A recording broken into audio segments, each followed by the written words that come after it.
नमस्कार दोस्तों। तो आज हम इस वीडियो में आपको बताएंगे मध्य प्रदेश बोर्ड यूनिवर्सिटी भोपाल की जो आपकी एग्ज़ाम चल रही हैं बीए सेकेंड ईयर वालों के, और सब्जेक्ट है आपका हिंदी लिटरेचर पेपर फर्स्ट है, मतलब हिंदी साहित्य का पेपर फर्स्ट इंपॉर्टेंट क्वेश्चन है उसके लिए, और 100% पास होने की गारंटी है। तो अभी तक आपका पेपर अगर नहीं हुआ है तो एक बार ज़रूर कोशिश करें इनको क्वेश्चन को याद करने की, क्योंकि आपका पेपर हो सकता है कि पूरा पूरा इसी इंपॉर्टेंट क्वेश्चन में से बैठ जाए, क्योंकि अभी तक जितने पेपर हुए हैं सब बैठे हैं। तो फर्स्ट क्वेश्चन है आपका, एक भारतीय आत्मा किस कवि को कहा गया है। छोटे मोटे क्वेश्चन है तो एक बार पढ़ लेना है इनको। इसके बाद ये क्वेश्चन आ सकते हैं कि मैथिली शरण गुप्त के राष्ट्रीयता पर प्रकाश डालिए। इसके अथवा क्वेश्चन है आपका, श्रद्धा सर्ग का केंद्रीय भाव लिखिए। ये क्वेश्चन इंपॉर्टेंट है, श्रद्धा सर्ग का केंद्रीय भाव। इसके बाद है छायावाद की विशेषता, आप क्लास 9 से पढ़ते आ रहे हो तो लिख सकते हो आप। इसके बाद है असाध्य वीणा का केंद्रीय भाव लिखिए, और इसके अथवा क्वेश्चन है आपका, मुक्ति बोध का जीवन परिचय बताइए। मुक्ति बोध एक कवि थे, उनका जीवन परिचय बताना है आपको। इसके बाद है नागार्जुन की पाठ्यक्रम आधारित कविता का भावार्थ अपने शब्दों में बताइए, और इसके अथवा क्वेश्चन है प्रयोगवाद की विशेषता बताना है। इसके बाद क्वेश्चन है आपका, मैथिली शरण गुप्त के काव्य सौष्ठव पर प्रकाश डालिए। इसके बाद महात्मा महादेवी वर्मा का जीवन परिचय। महादेवी वर्मा का जीवन परिचय सबसे इम्पोर्टेंट क्वेश्चन है, ये आ सकता है आपके एग्जाम में, इन दोनों में से कौन सा भी है। राम की शक्ति पूजा कविता में निहित कवि की मूल भावना बताना है आपको। इसके बाद मुक्तिबोध की काव्यगत विशेषताओं की समीक्षा कीजिए। इसके बाद आपका अगला क्वेश्चन है, अकाल और उसके बाद कविता का केंद्रीय भाव। जो क्वेश्चन रिपीट हो उन क्वेश्चन को अच्छे ढंग से कर ले, क्योंकि वो क्वेश्चन एग्जाम में आ सकते हैं। इसके बाद दिनकर की काव्य भाषा पर प्रकाश डालना है आपको, और ये क्वेश्चन आपकी इस टाइप के आएंगे अगर निम्नलिखित पद्यांशों की सप्रसंग व्याख्या करना है, मतलब संदर्भ प्रसंग व्याख्या करना है दोनों। कोई दो करनी होंगी आपको, तो अच्छे से कर लेना इनको, ये इंपॉर्टेंट है, एक बार पढ़ लेना इनको तो समझ के तो आ जाएंगे आप। तो कोशिश करें इनको अच्छे से याद करने की।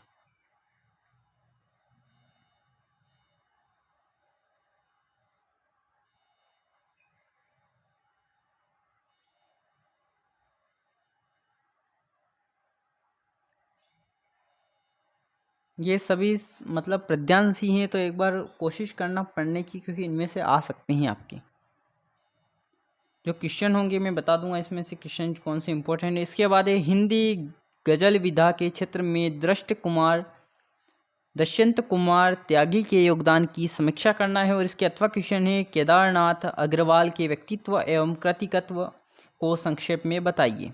इसके बाद ये नई कविता से आप क्या समझते हैं। छायावाद का परिचय देते हुए विभिन्न कवियों के नाम, मतलब छायावाद की परिभाषा सबसे इंपॉर्टेंट है, उनके कवियों के नाम, और नई कविता विशेषता, इसकी विशेषता याद कर लेना एक बार।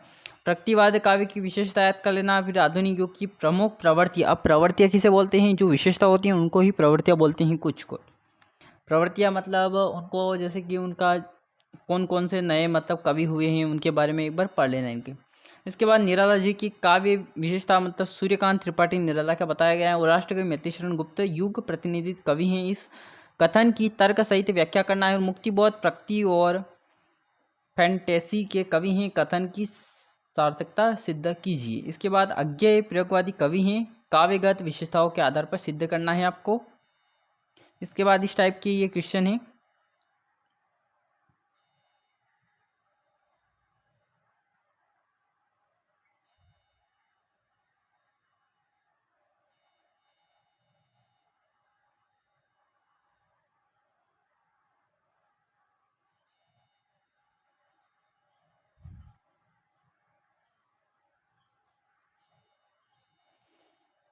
इसके बाद क्वेश्चन है आपका, सखी वे मुझसे कहकर जाते हैं पंक्तियाँ किस कवि की हैं। ये छोटे मोटे क्वेश्चन है, एक बार पढ़ लेना इनको। तो निराला का पूरा नाम सूर्यकांत त्रिपाठी निराला, आप लिख सकते हो। कल की बाजरे के कवि का नाम बताना है। छायावाद का प्रारंभ किस सन में हुआ था है, और नरेश मेहता का जन्म स्थान बताना है आपको। और आपके पाठ्यक्रम में निहित माधवी वर्मा की किसी एक कविता का वर्णन करना है। मुक्तिबोध का पूरा नाम। इसके बाद अज्ञेय किस बात के रचनाकार हैं, और आधुनिक युग का प्रारंभ कब से माना जाता है। इसके बाद आपका फर्स्ट क्वेश्चन है, तोड़ती पत्थर कविता के काव्य सौंदर्य पर प्रकाश डालना है। ये क्वेश्चन रिपीट, मतलब ये क्वेश्चन तो इम्पोर्टेंट, जैसे कि आपने आपकी ये हिंदी में शायद तक था, हिंदी में तोड़ती पत्थर कविता थी, वो का वही क्वेश्चन है। माखनलाल चतुर्वेदी की एक भारतीय आत्मा क्यों कहा गया है? बीती बावरी जागरी में कविता का क्या कहना है? और माखनलाल चतुर्वेदी की काव्य भाषा को इम्पोर्टेंट है, याद कर लेना एक बार। इसके बाद है छायावादोत्तर काव्य से आप क्या आशय हैं और बताना है। और छायावाद की परिभाषा, महादेव वर्मा की 4 ग्रंथों के नाम और आधुनिक युग की काव्य प्रवृत्ति की कोई 2 विशेषता बताना है, मतलब उसकी महत्वपूर्ण विशेषता जो होगी इम्पोर्टेंट। इसके बाद नई कविता के प्रादुर्भाव, मतलब उनका क्या प्रभाव हुआ उसको बताना है। और नई कविता के 4 रचनाकारों के नाम बताना है। और ये आपके कुछ गद्यांश से एक बार कोशिश करना पढ़ने की।